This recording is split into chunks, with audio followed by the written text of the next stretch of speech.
I never made it, but I know what it takes. I'm motivated by a mix of emotion. Got my statement, and I'm reading it slow so I can understand it fully. Appreciate my stand and go out of this world and right on time.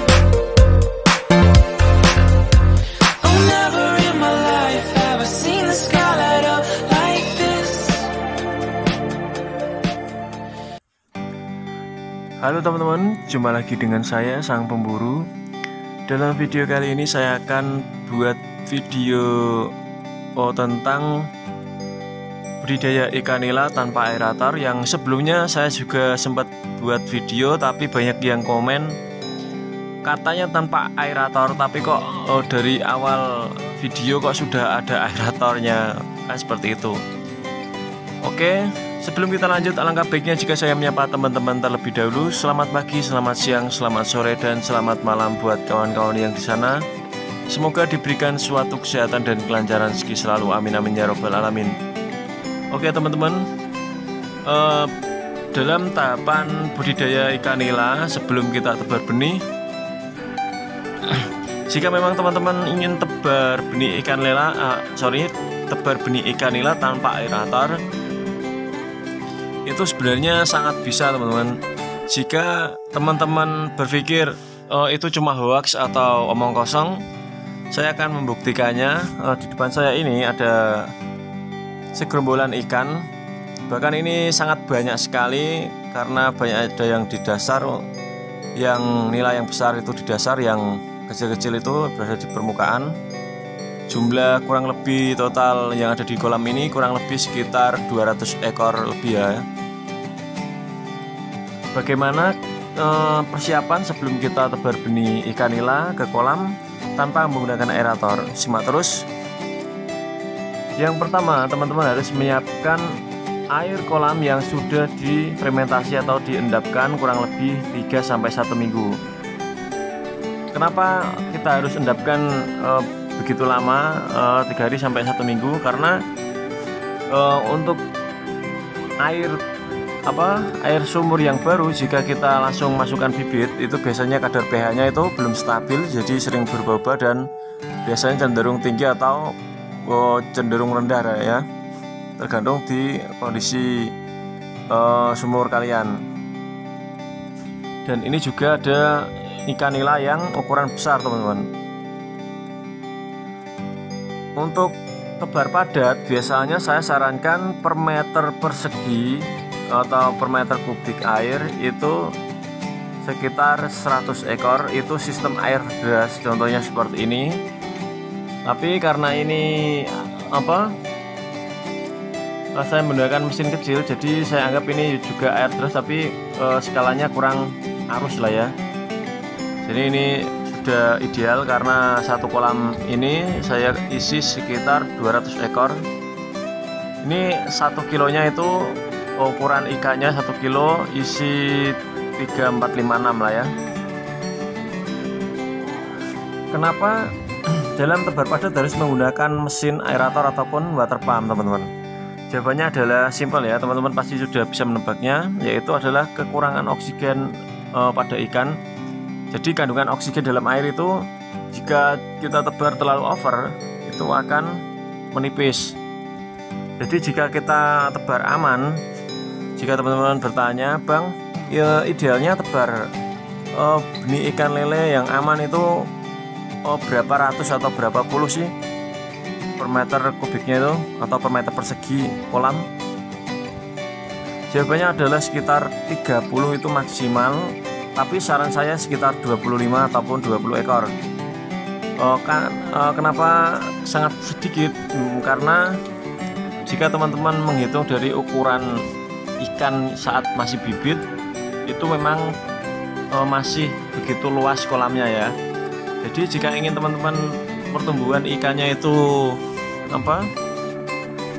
istilahnya itu normal, itu memang seperti itu teman-teman. 1 meter persegi itu 30 maksimal dan 25 itu standarnya ya.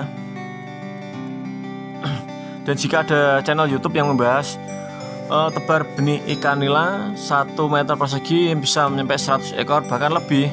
Saya akan datangi ke tempat lokasi dan akan belajar langsung sama orangnya. Jika memang itu tanpa mesin lah ya, 100 ekor lebih, 1 meter kali 1 meter. Karena untuk budidaya ikan nila ini itu sebenarnya itu ikan yang susah-susah gampang untuk dibudidayakan, tergantung pada lokasi dan kondisi air ya. Jika teman-teman ingin jika teman-teman ingin aman dan sangat efektif, itu gunakan kolam tanah. Bagusnya itu yang diameternya sangat besar. Dan itu ada beberapa yang saya kasih kocoran, tujuannya supaya amonia itu langsung terbuang ke luar ya. Itu ada lubangan. Ini benar-benar tanpa aerator, tanpa mesin. Saya hanya kasih kocoran kecil. Itu tidak berarti apa-apa, karena tujuan saya supaya kotorannya itu langsung kebuang ke luar ya. Jadi tidak mengendap di dasar terus. Teman-teman bisa lihat ini kondisi ikan nila sangatlah sehat dan tidak ada yang ngap-ngap ya.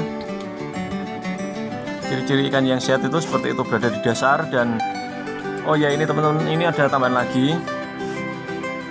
Jika teman-teman ingin tebar benih ikan nila itu untuk kedalaman air itu juga berpengaruh teman-teman. Idealnya itu di 50 cm sampai 70 cm, bahkan 1 meter up lah ya. Kalau memang teman-teman pemula, gunakan ketinggian 50 cm, itu airnya itu sudah aman. Jika memang teman-teman ada lahan dan ada kolam yang ketinggiannya 1 meter atau 70 cm ketinggian airnya ya, jadi tidak terpalnya yang 70 cm ataupun 50 cm. Jadi ketinggian airnya itu 70 sampai 1 meter. Jika teman-teman tidak bisa menggunakan ketinggian air seperti itu, gunakan 50 cm, itu sudah aman.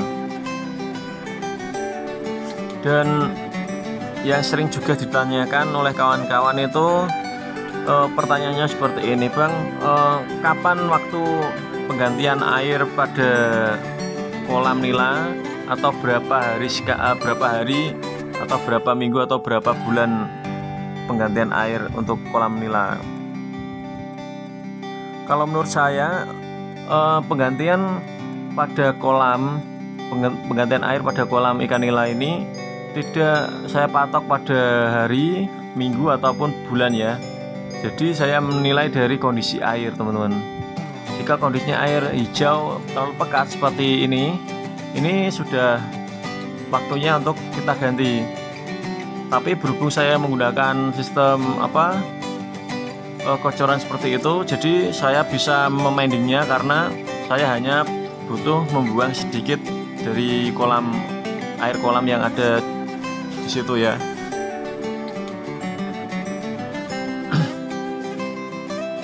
Dan untuk pemberian pakan itu biasanya saya berikan pakan itu 1 hari 3 kali sehari, pagi, siang, dan sore. Sebelum kita memberikan pakan, alangkah baiknya jika pakan itu dibibis terlebih dahulu teman-teman. Jadi pencernaan ikannya itu lebih maksimal dan pertumbuhannya pun akan lebih cenderung cepat. Dan buat kawan-kawan yang ingin tebar benih ikan nila, usahakan jangan langsung kita tebar ya. Jadi kita diamkan terlebih dahulu, kita buka kantong plastik. Jadi kita tetap ikan di dalam kantong, tapi pembungkusnya kita buka. Lalu kita diamkan beberapa saat. Setelah sekiranya kondisi ikannya sudah beradaptasi, kita masukkan air yang ada di kolam ke plastik. Pokoknya masukkan sedikit aja lah ya. Lalu baru kita rilis. Kita rilis perlahan. Nanti kita coba lihat 3 jam setelah kita tebar itu kondisi ikannya itu berada di atas atau di dasar. Kalau di dasar berarti ikan-ikan kita itu masih tersuplai oksigen atau sudah beradaptasi, walaupun belum begitu baik ya. Tapi jika kita rilis dan banyak ikan yang ngap-ngap di atas, itu pasti bisa dipastikan kondisi ikan kita itu dalam kondisi kekurangan oksigen ataupun over dalam